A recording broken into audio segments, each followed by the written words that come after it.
Bueno, vamos a empezar con la gorilla 3, con el capítulo 3. Eh, Aquí lo que vamos a ver es la decisión de invertir, es decir, cuándo conviene realizar una inversión o cuándo un proyecto es inviable. Aquí, cuando hablamos de inversión, estamos hablando de inversión en nuevo capital físico, maquinarias, equipos, pongo una fábrica, etcétera. Para saber si es rentable una inversión, vamos a estar siempre comparando el porcentaje de utilidad esperado sobre esa nueva inversión. Vamos a comparar eso que se llama como eficiencia marginal del capital con la tasa de interés. Si es mayor esa eficiencia marginal del capital que la tasa de interés, claramente la inversión debería realizarse. Antes de pasar al desarrollo concreto de este ejercicio, del primer ejercicio, yo les quiero dar algunos elementos para que comparen, porque acá lo que vamos a hacer es eh, comparar, digamos, costos, básicamente costos contra ingresos.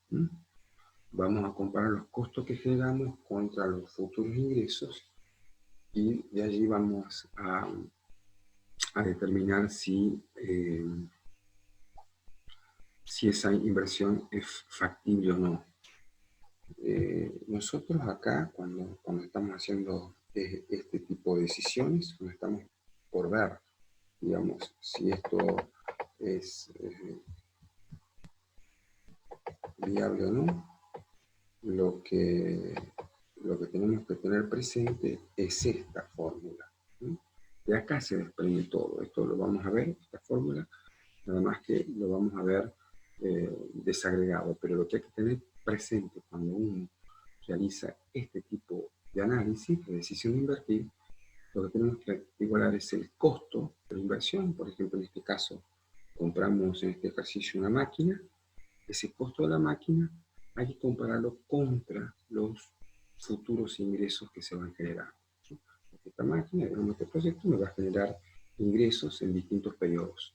Algunos inclusive de estos ingresos, acá pueden ser pérdidas en algún momento, o sea que acá puedo tener ingresos acá positivos, acá negativos, etcétera, e inclusive al final del periodo hay un valor residual de, concretamente, compramos una máquina para una inversión, para ver si eso es factible, si eso es rentable. Entonces comparamos el costo de esta máquina frente a los ingresos que se van a dar en los distintos periodos. Pero, repito, en algún periodo esto podría ser negativo. ¿Sí?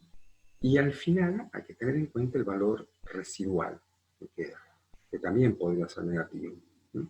Normalmente es positivo. Yo vendo una máquina por el valor que tiene en ese momento al final de su vida útil y puede haber una especie de recupero, un recupero acá, en cuyo caso tengo que considerar ese ingreso por recupero y actualizar. Entonces ya les quería mostrar de dónde sale todo esto.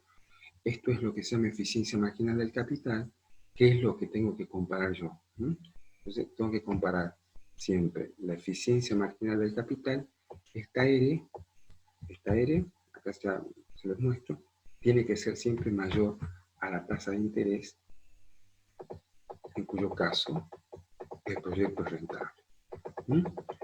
Voy a tener siempre presente esta fórmula cuando estoy realizando este tipo de análisis. Entonces ya lo vamos a trabajarlo, vamos a desagregarlo y vamos a volver para que lo entiendan, a pesar de que ya supongo que han leído el material teórico que les he subido. Entonces, cuando hacemos este tipo de análisis, nosotros tenemos que tener en cuenta el factor tiempo, ¿no? Porque acá lo que vamos a comparar son costos frente a ingresos y lo que tienen que saber ustedes, y esto no tiene nada que ver con inflación, sino que por el mero hecho de generarse en distintos periodos, un importe no es lo mismo en este periodo que en este periodo ni que en este periodo. Porque acá hay una tasa de interés está rigiendo en el medio de esos periodos. Entonces, no es lo mismo que se genere un peso en el periodo 1, en el periodo 2, en el periodo 3, porque eso lo tenemos que actualizar y comparar en el momento cero. Cuando trabajamos con este tipo de decisiones de inversión, lo que tenemos presente nosotros es lo que se conoce el interés compuesto. Es decir, yo tengo un capital que cobro un interés por ese capital y al final se forma un monto. Si sigo capitalizando a interés compuesto, ese monto que se forma al final es el capital inicial del periodo siguiente, etc. Por ejemplo, si yo me decido, si alguien presta 100 pesos, al final del año voy a tener, me van a devolver, en principio, esos 100 originales, más el resultado de multiplicar la suma original por la tasa de interés, concretamente. Presto 100 pesos, cuando la tasa de interés es 0,5, voy a tener 100 más 100 por 0,5 igual a 105. Si esto lo veo, le doy forma de una expresión, de una fórmula, acá saco como un 100, que es el capital inicial, por 1 más I, por 1 más la tasa. ¿Sí? Generalizando esto, podríamos decir que P sub 1, que es el monto que se formó al final del periodo, es igual a P sub 0, que era el capital inicial, por 1 más I.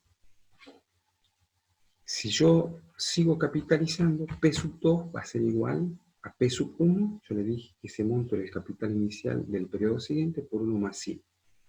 Pero que ya sabíamos que P sub 1 era P sub 0 por 1 más I, si reemplazo, voy a tener que P sub 2 va a ser igual a P sub 1, o sea, P sub 0 por 1 más I por 1 más I. O sea, P sub 0 por 1 más I al cuadrado.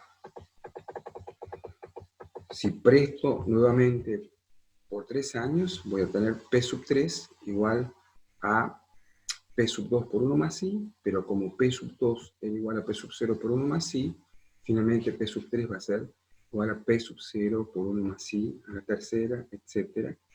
Y en general, yo puedo decir que P sub T va a ser igual a P sub 0 por 1 más I a la T. Eso es lo que se va a formar al final del periodo, pero lo que yo tengo que traer son esos valores al momento cero. Entonces tengo que actualizar, que es la contracara de la capitalización. Entonces P sub 0 va a ser igual a P sub T por sobre 1 más I a la T. Esa expresión es la que tienen que buscar. P sub 0 entonces va a ser igual a P sub T sobre 1 más I a la T. Bien. Concretamente, en el ejercicio le dan, que estamos, el primer ejercicio dice, se desea conocer si es rentable una inversión cuyos datos son los siguientes. El valor actual de esa máquina, o sea, ya estamos en el momento cero acá, son 40.000, amortización permitida un tercio, eso me va hablando ya cuánto es el periodo, son 3 años, o 13 es el periodo. Me dice que al final hay un valor de recupero de 8.000, que era lo que le decía, que había que tener en cuenta este valor de recupero de 8.000 acá. Podría ser negativo, en este caso es positivo. Y bueno, acá vienen los costos. Para operar esa máquina hacen falta 5.000 de mano de obra al principio de cada periodo. Tengan en cuenta que acá es fundamental donde hacen la imputación, si al principio o al final. Hay una tasa de interés del 10%, que es lo que tenemos que tener en cuenta, y los ingresos por ventas que se van a generar son de 20.000. O sea, esto, una vez que yo les recomiendo que hagan esta recta, segmenten el tiempo para hacer las imputaciones y después es una cuestión casi algebraica. Entonces fíjense, acá yo voy a poner back y buy. O sea, back, el valor actual de los costos, que es lo que voy a comparar contra el valor actual de los ingresos. En el momento cero, ¿qué voy a tener? Desde el lado de los costos. En el momento cero voy a tener los 40.000 que cuesta la máquina, los 5.000 que me dicen que se generan de mano de obra en el primer periodo, y después voy a tener los 5.000 en el primer periodo y los 5.000 en el segundo. Esto se acaba en el segundo porque la primera erogación aquí está en el momento cero, que son los 5.000, que es el costo de contratar manos de obra al principio de cada periodo. Y los ingresos se generan al final de cada periodo, los 20.000 estos. Lo dice claramente al final, 20.000, 20.000. Y acá voy a tener tengo 28 porque son los 20.000 más los 8.000 de recupero. Bueno, lo que yo tengo que hacer es comparar esto. Pero para comparar tengo que actualizar, si no, no son comparables. Tengo que llevar todo al momento cero. Entonces, cuando yo vaya a determinar el valor actual de los costos, voy a hacer. Acá ustedes ven 45.000, que son los 40.000 más los 5.000 de erogación en mano de obra. Esto no lo actualizo porque ya están en el momento cero. Yo tengo que llevar todo al momento cero y esto ya están en el momento cero. Para ver cuánto significan en el momento cero los 5.000 que se generan al final del primer periodo, lo que voy a hacer es actualizar. O sea, los 5.000 sobre 1 más I, o sea que es la tasa del 10%, y el segundo periodo es 5.000 sobre 1 más I a la segunda. ¿Por qué estoy poniendo I si yo acá hablo de eficiencia, la R, eficiencia marginal del capital? Porque después les voy a mostrar que esto que estoy haciendo no es otra cosa que se desprende de esta fórmula. Entonces, para trabajarlo, esto de comparar back contra buy, lo que está respetando es esta fórmula.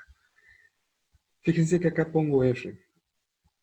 Pero, si yo quiero encontrar R, se complica porque estos numeradores difieren. Entonces, una alternativa para trabajar esta fórmula, con esa limitación que tengo, es reemplazar R por I, por la tasa de interés. Si reemplazo la tasa de interés y resuelvo esto, y si este segundo miembro es mayor que el costo, eso significa que R es mayor que I, o sea, de eso se desprende. Si yo reemplazo por la tasa, en este caso por el 10%, en ese segundo miembro, y determino que el valor actual de los ingresos es mayor que el valor actual de los costos, de eso infiero que R es mayor que I, que la eficiencia marginal del capital es mayor que I, y en consecuencia esa inversión es rentable, esa inversión conviene. Entonces, volviendo, ¿no? O sea, cuando yo estoy resolviendo por este método, estoy teniendo en cuenta en todo momento esta fórmula. Es una manera de expresar esta fórmula resolviendo de esta manera. Entonces decía, tengo los 45.000 que surgen de los 40.000 más los 5.000, que ya están en el momento cero, y tengo que actualizar. 5.000 sobre 1 más I. 1 más I es 1 más la tasa. Es 1 más 0,10. Después 5.000 más 1 más 0,10 a la segunda. Y voy resolviendo 5.000 sobre 5.000 más 5.000 sobre 1,1 más 5.000 sobre 1,1 a la segunda. Los 45.000, bueno, lo resuelvo. Y finalmente determino que el valor actual de los costos, es decir, cuánto valen hoy día los costos de este proyecto, son 53.677. Hago lo mismo con los ingresos. Ustedes se acuerdan que los ingresos se generaban al final del periodo. Entonces tengo los 20.000 sobre 1 más I, es decir, 20.000 sobre 1 más el 0,10, o sea, 20.000 sobre 1,1, más 20.000 sobre 1 más 0,10 a la segunda, más 20.000 sobre 1 más 0,10 a la tercera, y más el recupero, los 8.000 sobre 1 más 0,10 al cubo. También podría haber puesto directamente, en vez de, yo lo desagregué para que lo vieran, esto 8.000 son este valor de recupero, pero podría haber puesto también 28.000 sobre 1 más i al cubo. Bueno, esto ya es simplemente resolver. Acá cuánto es cada... los valores que me van determinando. Y finalmente llego a que el valor actual de los ingresos es 55.747. Entonces comparo, como les dije, los buy contra los back, o sea, el valor actual de los ingresos frente al valor actual de los costos. En este caso es superior el valor actual de los ingresos, como lo ven acá, y de eso infiero que la eficiencia marginal del capital R es mayor que la tasa de interés, en consecuencia la inversión es rentable. Acá mismo nos pide en este ejercicio que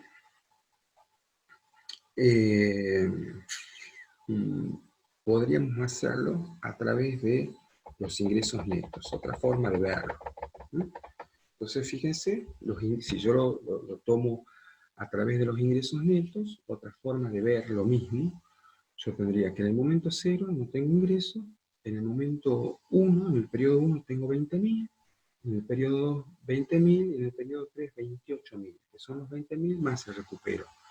Del lado de los costos tengo de entrada 45.000, que eran los 40.000 de la máquina, más los 5.000 de la mano de obra, en el primer periodo 5.000 y en el segundo periodo 5.000 de mano de obra. Los ingresos netos voy a tener menos 45.000 al momento 0, voy a tener ingresos netos, o sea, ingresos menos costos, 15.000 en el periodo 1, 20.000 menos 5.000, 15.000 en el periodo 2, 28.000, y acá no tengo costos, o sea que los ingresos netos en el periodo tercero es 28.000. Lo que tengo que hacer ahora es actualizar esto. Entonces 45.000 que ya están actualizados, estos 15.000 que voy a hacerlo, dividirlo por 1 más i, o sea, por 1 más 0,10, esto me da 13.636. Estos 15.000, que son los ingresos netos, los voy a actualizar por 1 más i a la segunda, o sea, por 1,1 a la segunda. Y finalmente, los 28.000 también los voy a actualizar, pero por 1 más i a la tercera, o sea, por 1,1 a la tercera. Los valores que arrojan son estos. Si yo hago la suma algebraica de cada uno de esos ingresos netos por periodo, llego a 2070, que es exactamente otra forma de ver de lo que había anteriormente. Bien, bueno, entonces, tengan muy presente lo que yo digo es siempre segmenten, hagan esta recta del tiempo, dividan, imputen acá qué costos se van a generar en cada periodo, y una vez que tienen determinado esto, ya es mucho más fácil trasladarlo a hacer los cálculos una vez que uno ha determinado exactamente dónde se genera cada periodo. Tengan en cuenta, como les dije, que los montos son diferentes porque hay una tasa vigente. Después vamos a ver en otros ejercicios qué pasa cuando esa tasa cambia. Acá, en general, los ejercicios no hay grandes dificultades, pero hay que tener en cuenta cuando vamos a ver algún otro ejercicio, cuando la tasa podría cambiar en alguno de los periodos, ¿no? Entonces ustedes lo que tienen que hacer, volviendo repasando, siempre no perder de vista esta fórmula, es decir, comparar el costo actual contra los futuros ingresos. Y ahí vamos a determinar si la eficiencia marginal del capital es mayor o no que la tasa de interés. Lo que hay que hacer es, a partir de esa recta que yo le hice, si quieren hacerla, es para ayudarle, para ir seguro a dónde imputamos cada ingreso y cada costo, y tenemos que actualizar por la tasa vigente en ese periodo. Y después comparar el valor actual de los costos contra el valor actual de los ingresos. Bueno, acá en el segundo ejercicio vamos a ver cuánto es el valor máximo que podemos pagar por un bono. Ustedes recuerden que un bono es,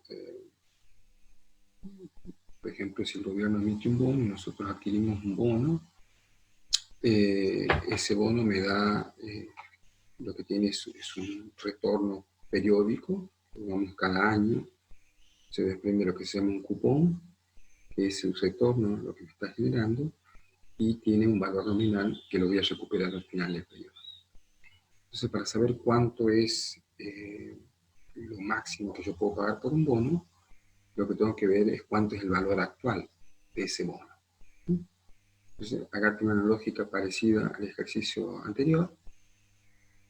Para saber el valor actual de un bono, lo que tenemos que hacer es actualizar esos rendimientos futuros de ese bono más el valor nominal de ese bono.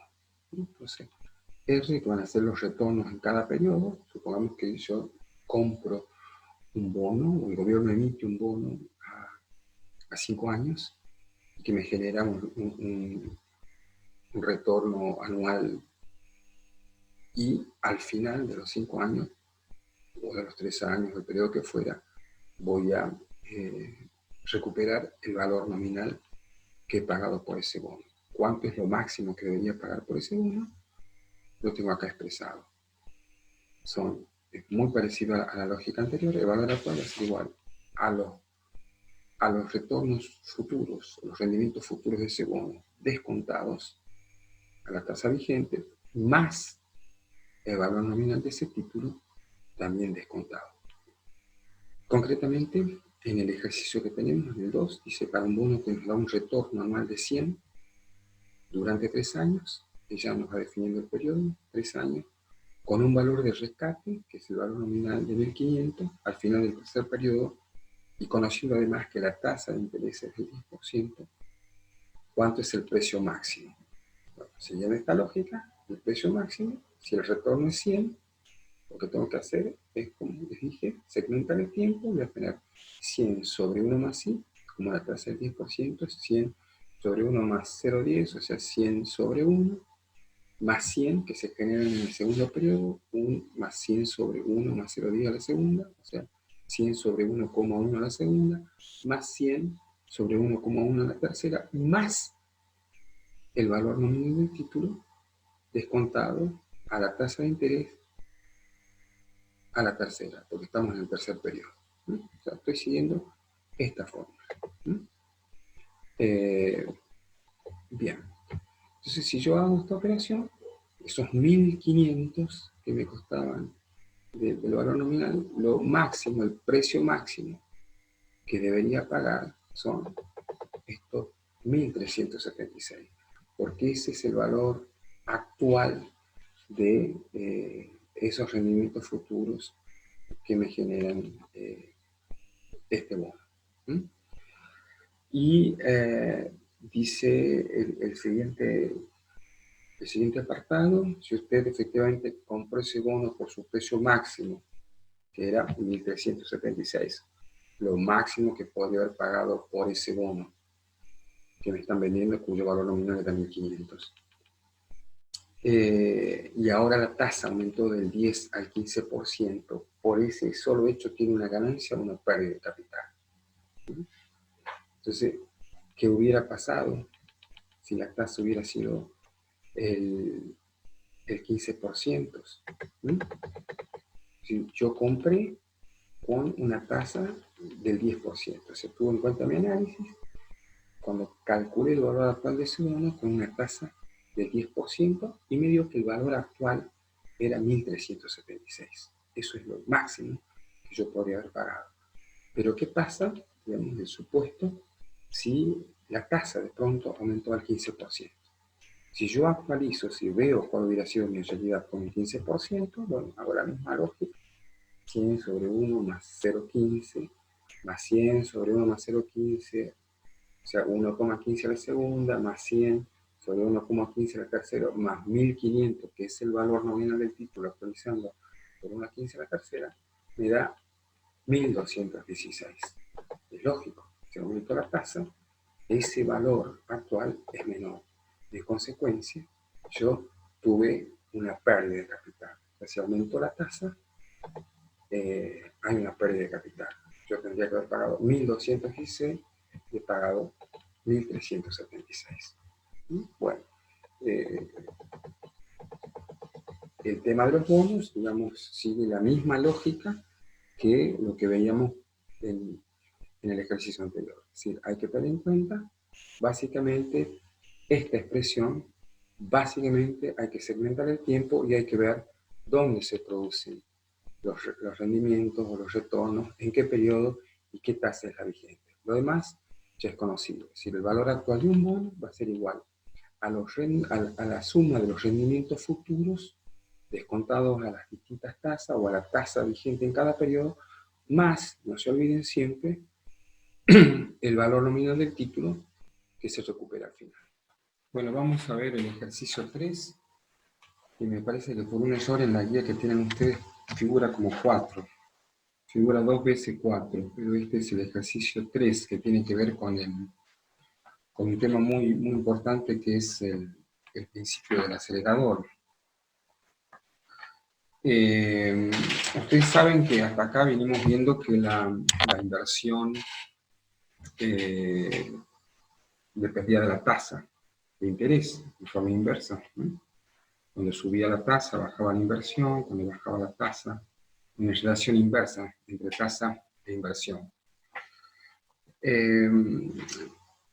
También nosotros sabemos que el nivel de producto que la economía puede producir en cualquier tiempo depende de su existencia de facilidades productivas, lo que se conoce como existencia de capital, y también de sus recursos humanos, de fuerza humana. Nosotros tenemos que saber que cuando vamos a producir en una economía, hay una existencia de capital, y que esa existencia de capital es proporcional al nivel del producto, al nivel de ingreso que se pretende producir. Esa relación alfa, esa es la tasa de capital-producto que relaciona la existencia de capital con el nivel del producto.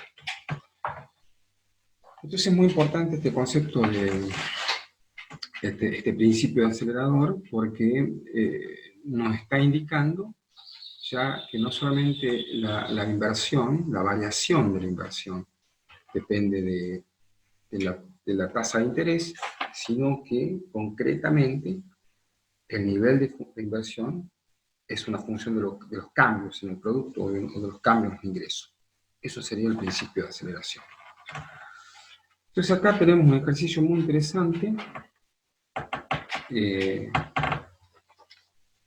Ahí, si ustedes ven en sus guías, dice: supongamos que se han acumulado uniformemente a lo largo de 10 años 200.000 en bienes de capital, y que cada unidad de ese activo tiene una vida útil de 10 años.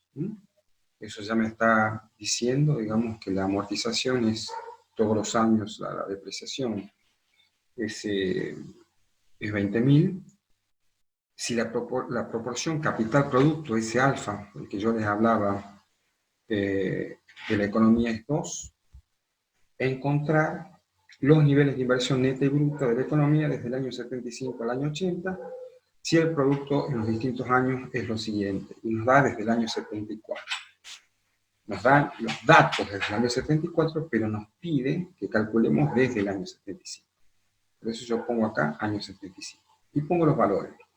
Para el 75, 100.000, para el 76, 110.000, 130.000 para el 77, 140 para el 78 y 79, y 130 para el año 80. Ese es el nivel de producto que yo tengo. ¿Cuál ha sido esa variación en el producto? O sea, yo acá lo que tengo que ver cómo va cambiando el producto o el ingreso. En el 75 no cambió nada, porque recuerden que el dato me dice que en el 74 eran 100.000. En el 76 pasó de 100 a 110, o sea que aumentó en 10.000. En el 77 aumentó 20.000, el producto va cambiando de 110 a 130. En el 78 aumentó 10.000, de 130 a 140. En el 79 no aumentó nada, y en el 80 bajó de 140 a 130, menos 10.000. A ver, antes de desarrollarlo, ¿cómo funciona esto del principio acelerador? ¿Cómo es esto de la existencia de capital, que tiene que haber una proporción con el nivel de producto, etcétera? Voy a bajar un ejemplo micro. En macro trabajamos con valores agregados, pero voy a bajar un ejemplo micro económico para que lo entiendan. Supongamos que tenemos una empresa, que esa empresa necesita, a ver, yo vendo 10 millones de pesos al año, y lo logro con 4 máquinas. De pronto mis ventas aumentan, en vez de 10 millones, el año siguiente son 15 millones. Entonces va a necesitar más máquinas.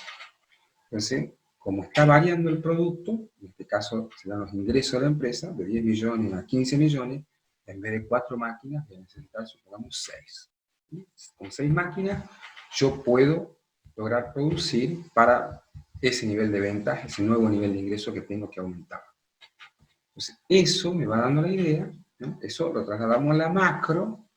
Las máquinas serían todo el stock de capital de la economía, las ventas serían mi producto, y lo que dice el principio del acelerador, que va a haber inversión neta, o sea, por sobre el stock que ya tengo, el stock real, que serían las 4 máquinas, esas nuevas 2 máquinas, sería inversión neta, y es función de los aumentos en el producto o en el ingreso, de las variaciones positivas. En este caso, pasó de 10 millones a 15 millones en el ejemplo que le daba. Esa es la idea. Así que va a haber inversión neta siempre y cuando aumente el nivel del producto. Ahora, ¿qué pasa si bajan esas ventas? Que en vez de 10 millones que tenía, un año baja a 8 millones. Claramente no voy a romper las máquinas que tengo para quedar en equilibrio, porque siempre tiene que haber una proporción. Dijimos que para 10 millones eran 4 máquinas. Si bajo el nivel de ventas, o el nivel de ingresos, en términos de macroeconomía, si bajo, no voy a romper las máquinas, obviamente.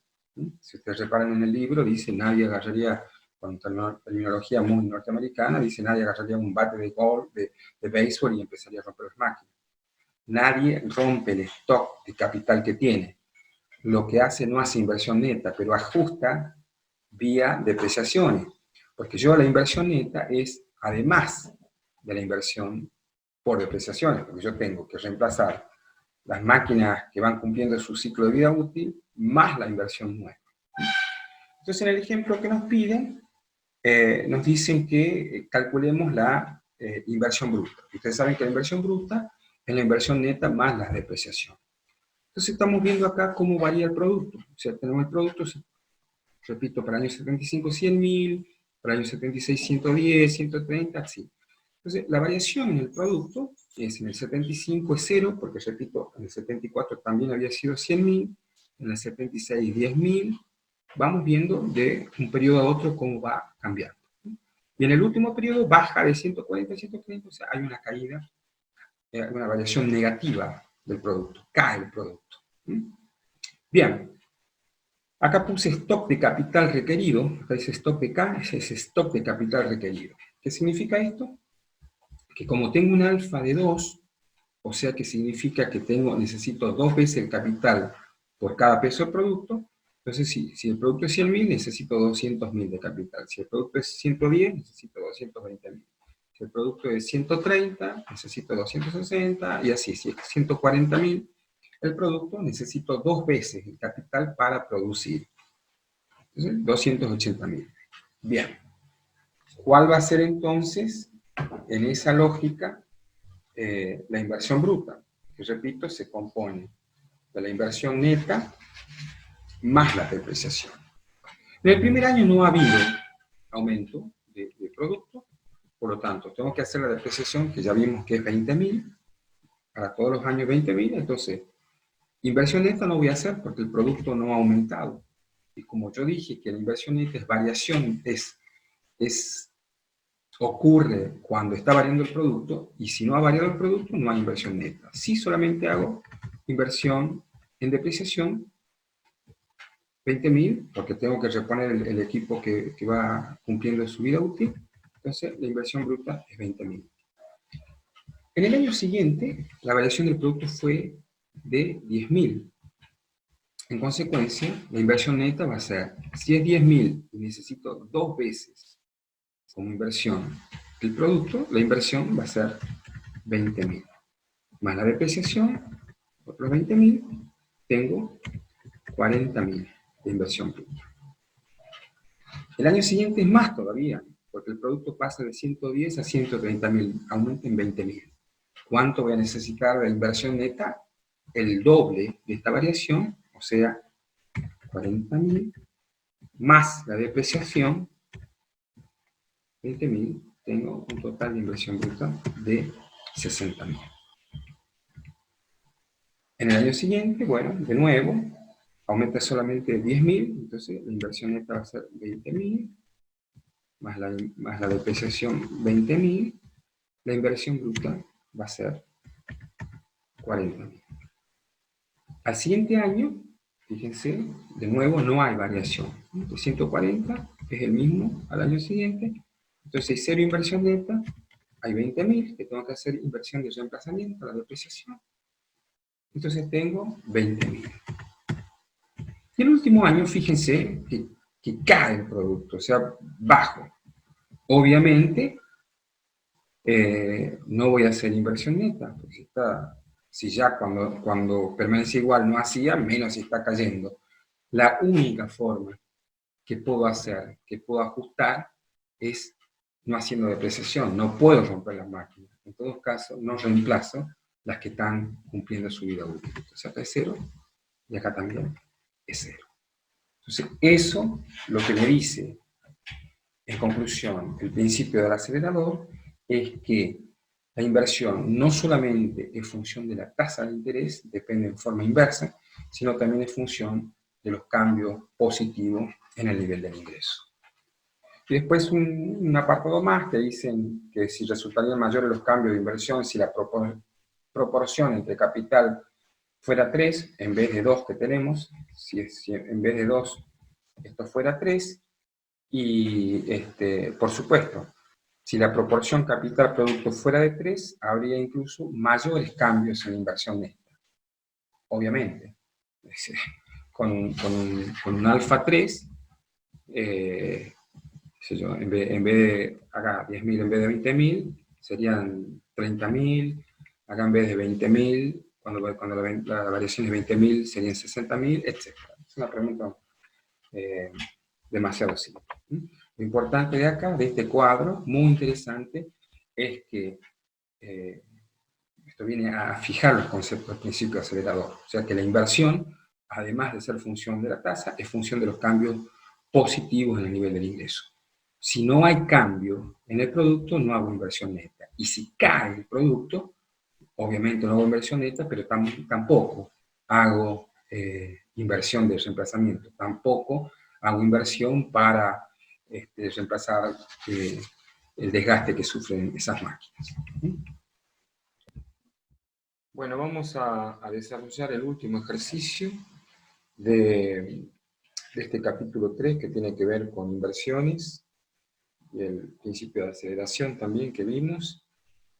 El único ejercicio que no vamos a hacer es el 4, el penúltimo, porque ya ha sido desarrollado en otros ejercicios y se lo dejo como práctica para ustedes, como para que se ejerciten. Es muy parecido, inclusive más simple que el primero que hemos desarrollado extensamente.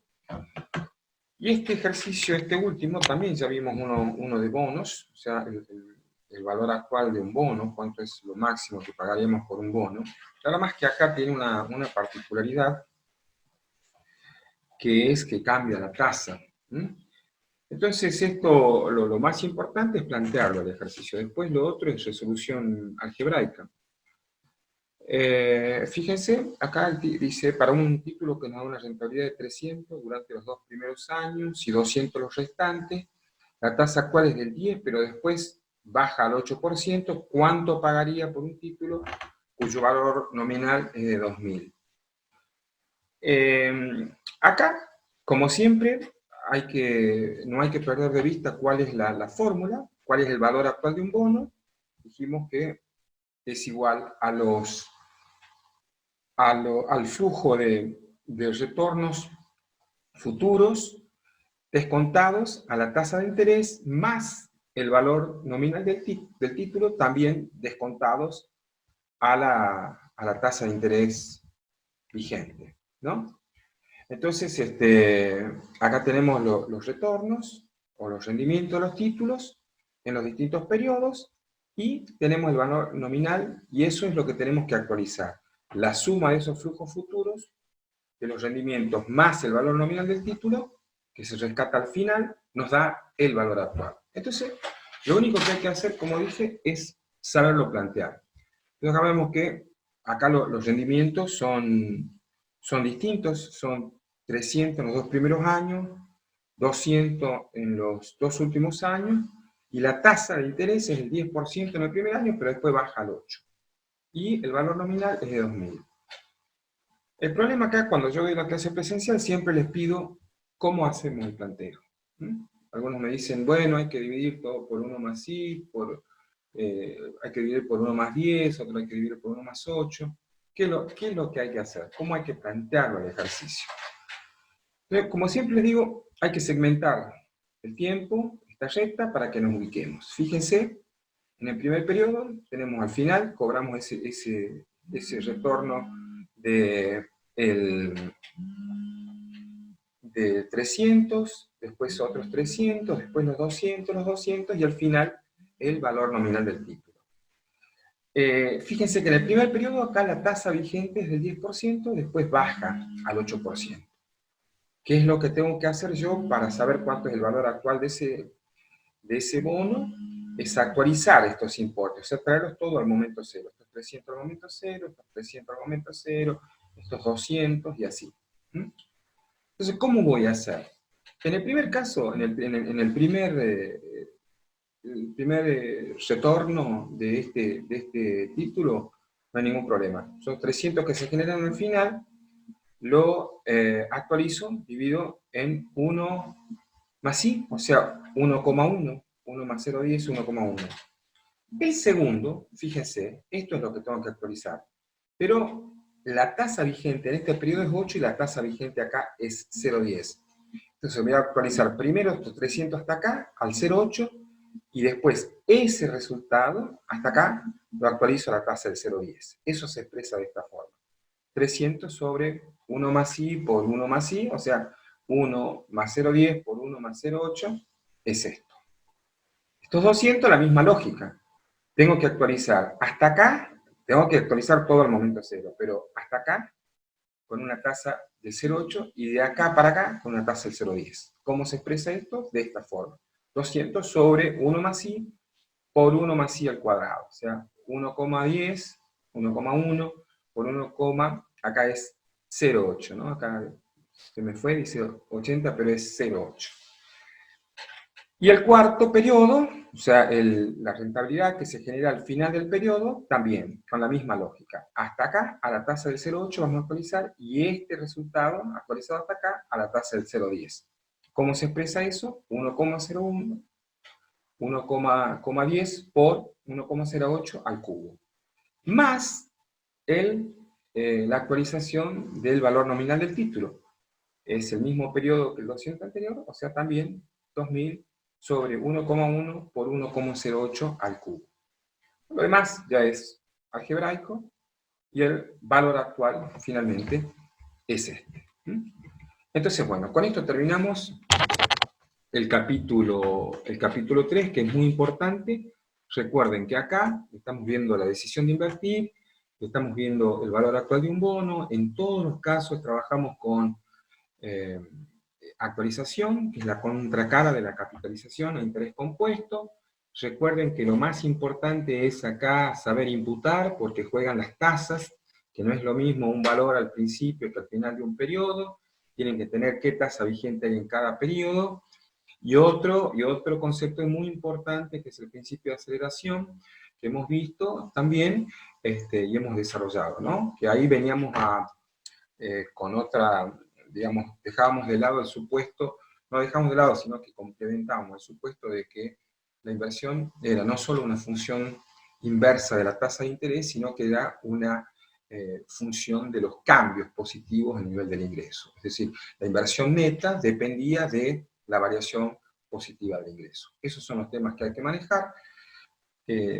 No es tan larga la práctica en esto, pero hay que tener muy claro los conceptos para determinar la decisión de invertir, para determinar cuándo o a qué precio conviene pagar por un bono, por el valor actual de un bono, y también hay que dominar lo que se llama principio de aceleración.